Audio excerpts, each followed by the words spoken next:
ગુજરાતી ગઝલની એક યાદગાર રચના, ખુશ્બુમાં ખીલેલા ફૂલ હતા, ઉર્મીમાં ડૂબેલા જામ હતા. કે ખુશ્બુમાં ખીલેલા ફૂલ હતા, ઉર્મીમાં ડૂબેલા જામ હતા. શું આંસુનો ભૂતકાળ હતો, શું આંસુના પણ નામ હતા. થોડાક ખુલાસા કરવા હતા, થોડીક શિકાયત કરવી હતી. કે થોડાક ખુલાસા કરવા હતા, થોડીક શિકાયત કરવી હતી. એ મોત જરા રોકાઈ જતે, બે ચાર મને પણ કામ હતા.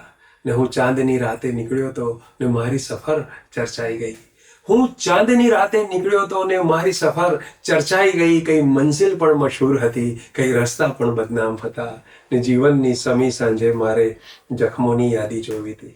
અદ્ભુત છે ગુજરાતી ગઝલનો કે જીવનની સમી સાંજે મારે જખમોની યાદી જોવી હતી. બહુ ઓછા પાના જોઈ શક્યો, બહુ અંગત અંગત નામ હતા. ને જો પેલા ખૂણે બેઠો છે એ સેફ છે, મિત્રો જાણો છો? જો પેલા ખૂણે બેઠો છે એ સેફ છે, મિત્રો જાણો છો? એ કેવા ચંચલ જીવ હતા, એ કેવા રમતા રામ હતા. એ કેવા ચંચલ જીવ હતા, એ કેવા રમતા રામ.